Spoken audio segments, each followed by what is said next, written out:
Study site. तो आज हम लोग देखेंगे किसी भी श्लोक का कैसे हम अन्वय अन्वय करते हैं और कैसे उसका हम भावार्थ लिखते हैं। तो आइए शुरुआत करते हैं। देखिए, किसी भी श्लोक का अन्वय जो होता है वो क्या होता है, श्लोक के अर्थ के अनुसार सरल वाक्य वाक्य बनाना ही हमारा क्या होता है, अन्वय कहलाता है। तो अन्वय में हमें कुछ बातों का ध्यान रखना है। पहली चीज़ क्या ध्यान रखना है, कर्ता वाक्य के शुरू में आएगा और क्रिया वाक्य के लास्ट में आएगा। दूसरा चीज़ क्या ध्यान रखना है कि विशेष्य और विशेषण का, विशेषण क्या होगा, विशेष्य से पहले आएगा और क्या होगा, दोनों एक ही लिंग वचन और विभक्ति में होंगे। संधि विच्छेद का भी हमें ध्यान देना है। अगर मान लीजिए संधि विच्छेद युक्त अगर वाक्य दिया गया है तो हमें क्या करना होता है, दोनों को अलग अलग कर देने होते हैं। समास का भी विग्रह हमें कर देना होता है। और इन 4 पॉइंट पर, मतलब कर्ता क्रिया से पहले, विशेष विशेषण का ध्यान, संधि विच्छेद का ध्यान और समास विग्रह का ध्यान, अगर हम इतना पॉइंट को अगर हम अपने ध्यान में रखते हैं तो फिर हमें अन्वय करने में दिक्कत नहीं होती है। अब हम आते हैं, एक श्लोक यहाँ पर दिया हुआ है, इसका हम अन्वय किस तरह से करेंगे इस पर ध्यान देते हैं। तो श्लोक क्या है, अस्ति यद्यपि सर्वत्र नीरम नीरज राजितम रमते न मरालस्य मानसम मानसम बिना। देखिए, जब हम कभी जब जब कभी हम श्लोक का अन्वय कर रहे होंगे तो वहाँ पर हमें 2-3 चीज़ें ध्यान देनी है। पहले ये ध्यान देना है कि सबसे पहले हम मंजूषा पढ़ लेंगे। तो मंजूषा में क्या दिया है, अस्ति दिया हुआ है, नीरम दिया हुआ है, मानसम दिया है, बिना दिया हुआ है। और उसके बाद हम अन्वय अन्वय के शब्दों को देखेंगे। तो करना क्या है, अन्वय में जो जो शब्द दिए गए रहेंगे हमें क्या करना है, श्लोक में उन सब शब्दों को काट देने हैं। तो पहले क्या दिया है, यद्यपि नीरज राजितम, तो यद्यपि दिया हुआ है, यहाँ पर भी यद्यपि दिया है, कट कर लिए। नीरज राजितम, नीरज राजितम दोनों जगह दिया हुआ है, उसे कट कर लिए। अब हमारे पास 2 फिल इन द ब्लैंक्स हो गए, एक ये वाला और एक ये वाले फिल इन द ब्लैंक्स है। तो ध्यान दीजिए, अब हमें क्या करना है, उन शब्दों के आसपास के शब्द देखना है। लेकिन उससे पहले एक चीज़ ध्यान दीजिए, ये लास्ट में जो फिल इन द ब्लैंक्स है तो इसमें क्या आएगा, इसमें कोई क्रिया से अंत होगा। तो क्रिया के लिए हमें यहाँ पर क्या दिया, यद्यपि सॉरी अस्थि दिया हुआ है, तो हम यहाँ पर क्या करेंगे, अस्थि को फिल कर लेंगे। तो अस्थि हमारा फिल हो चुका है। अब इस सेंटेंस में बस एक ही शब्द बचा हुआ है जो कि इसमें दिया हुआ है, वो है नीरम। तो यहाँ पर क्या आएगा, नीरम शब्द को हम यहाँ फिल कर लेंगे। तो इस तरह से हमारा ये पूरा कंप्लीट हो गया। अब हम आते हैं दूसरे सेंटेंस में। दूसरे में क्या दिया है, रमते न मरालस्य मानसम मानसम बिना। तो यहाँ देखिए, मरालस्य दिया है, मरालस्य को कट कर लिए। मानसम दिया हुआ है, मानसम को कट कर लिए। और इसके बाद न रमते, रमते और न दोनों दिया हुआ है, कट कर लिए। हमारे पास क्या बच गया है, हमारे पास एक फिल इन द ब्लैंक्स यहाँ है और एक फिल इन द ब्लैंक्स यहाँ है। तो ध्यान दीजिए हमें क्या करना है, ये जो फिल इन द ब्लैंक्स है तो मरालस से मानसम मानसम, तो ध्यान दीजिए मानसम और मानसम दोनों शब्द क्या है, एक दूसरे के पास आए हुए थे। तो यहाँ पर हम क्या करेंगे, मानसम डाल देंगे। उसके बाद अब एक शब्द बचा हुआ है जो कि बीना है और वो लास्ट में यहाँ पर हम डाल देंगे। तो इस तरह से हमारा ये कंप्लीट हो गया। हमने क्या ध्यान दिया, हम बस ये ध्यान देंगे कि जो शब्द अन्वय में दिया गया है हम क्या करेंगे, श्लोक में उन शब्दों को कट कर लेंगे और फिर फिल करते समय हम उसके आसपास के शब्दों को फिल करते हुए चलेंगे। ठीक है, उसमें भी ध्यान ये देना है कि जो कर्ता होगा वो क्या होगा, वह क्रिया से पहले आएगा। विशेष जो होगा वो क्या होगा, वो विशेषण के बाद में आएगा। संधि विच्छेद वाले शब्द को अलग अलग कर देंगे और समास विग्रह भी कर देंगे। अब आते हैं दूसरे श्लोक में। दूसरा श्लोक क्या दिया हुआ है, आलस्यम ही मनुष्यानाम शरीरस्थो महान रिपु नासत मुधमो बंधु कृतवा यम नावसिरति। तो हमें ध्यान देना है क्या है कि यहाँ पर मंजूषा में क्या शब्द दिया है, कृतवा दिया है, शरीरस्थ दिया है, बंधु दिया हुआ है, आलस्यम दिया हुआ है। तो यहाँ पर पहले कट करते चलते हैं। मनुष्य नाम दिया हुआ है, मनुष्य नाम कट कर लिए। महान शत्रु, तो महान शत्रु दिया हुआ है, शत्रु मतलब रिपु होता है, ठीक है ना, तो ये दे दिया हुआ है। ये दोनों को कट कर लिया। अब हमारे पास 2 फिल इन द ब्लैंक्स है, एक यहाँ पर फिल इन द ब्लैंक्स है और एक यहाँ पर फिल इन द ब्लैंक्स है। अब ध्यान दीजिए, मनुष्य नाम मतलब मनुष्य के शरीर में, तो यहाँ पर क्या है, इसके बगल में शरीरस्थो दिया है। तो इसके लिए कौन सा वर्ड मंजूषा में दिया है, मंजूषा में दिया है शरीरस्थ, तो यहाँ पर क्या आ जाएगा, शरीरस्थ आ जाएगा। महान शत्रु, अब एक ही शब्द बचा हुआ है जो कि मंजूषा में यहाँ पर ये दिया है आलस्यम और यहाँ पर मंजूषा में भी आलस्यम दिया हुआ है, तो आलस्यम को यहाँ फिल कर लेंगे। तो इस तरह से हमारा पहला सेंटेंस का फिल हो चुका है।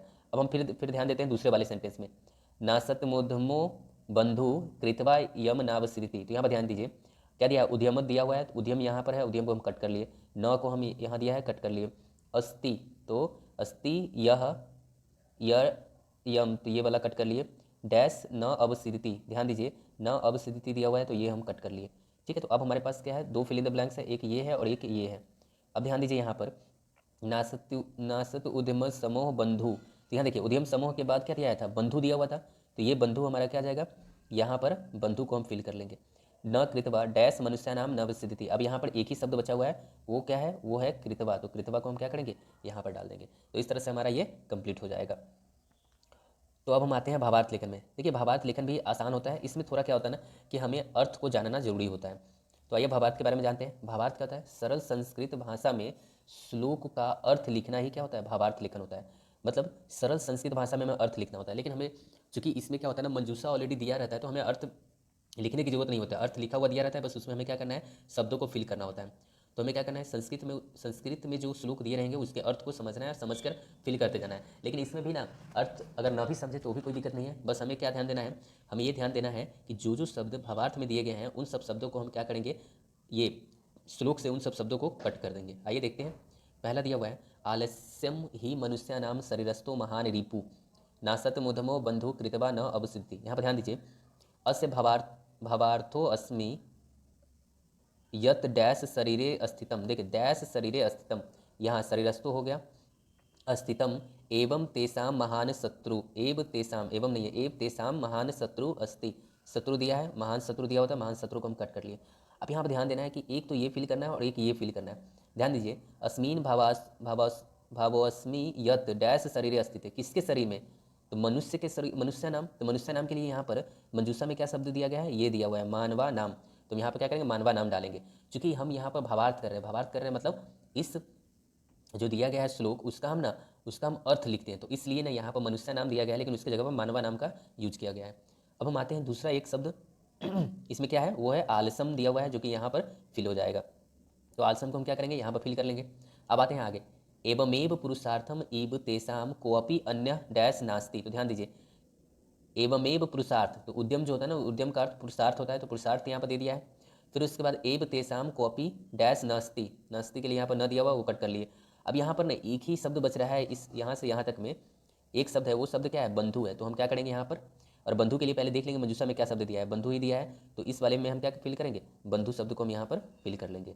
कृतवा यम नावसिद्धि, तो यहाँ पर जो दोनों चीज़ दिया हुआ है, बस एक ही शब्द छूटा हुआ है, वो शब्द क्या है, यहाँ पर ये हो गया, ये हो गया और ये हो गया, तो बचा कौन सा है, मानवा बचा हुआ है। तो हम क्या करेंगे, इस जगह पर मानवा लिख देंगे। तो इस तरह से हमारा ये कंप्लीट हो जाएगा। आते हैं हम दूसरे श्लोक पर। यहाँ पर ध्यान दीजिए, अमंत्रमक्षरम नास्ति नास्ति मूलमसुधम अयोग्य पुरुष नास्ति योजकस्त दुर्लभ। तो हमें ध्यान क्या देना है, मजुसा को ध्यान दीजिए, मूलम लिखा हुआ है, योजिका लिखा है, अमंत्रम मंत्रम लिखा है और पुरुष लिखा हुआ है। तो हमें ध्यान क्या देना है, बस अब भावार्थ पढ़िए, अस्मिन संसारे किंचित डैश ज्ञानम, मतलब अक्षरम, तो अक्षरम दिया है, अक्षरम कट कर लीजिए। न भवती, न भवती मतलब ये नास्ति, तो ये भी कट हो गया। अब इसमें क्या बच गया, इसमें बच क्या गया है, अमंत्रम। तो अमंत्रम के लिए कौन सा शब्द यहाँ पर यूज किया गया है, अमंत्रम ही दिया गया, तो हम यहाँ पर क्या करेंगे, अमंत्रम फिल कर लेंगे। न भक्ति हो गया, एमवेव अस्थि गुणम रहित वृक्षा नाम। अब यहाँ देखिए अगला सेंटेंस ये है, तो वृक्षा नाम अपि न भवती, न भवती से नास्ति हमारा कट गया, और औस्थि से औस्थि कट गया। तो इसमें क्या सा शब्द बच गया है, इसमें बस मूलम बच गया है। तो मूलम के लिए देख लेंगे, मंजूषा में क्या शब्द दिया है, मूलम दिया है, तो हम यहाँ पर मूलम फिल कर लेंगे। फिर आगे बढ़ते हैं, योग्यता रहितम जन डैश न कथ्यते। अब देखिए, योग्यता रहित जन डैश न कथ्यते, तो यहाँ पर क्या चीज़ नहीं है, नास्ति से यहाँ पर ये न कथ्यते कट गया, और योग्यता से ये योग्यता रहित से क्या हो गया, अयोग्यता कट गया। तो एक ही शब्द हमारे पास बचा है, वो है पुरुष, और पुरुष मंजूषा में भी दिया गया, तो हम यहाँ पर पुरुष डाल दिए।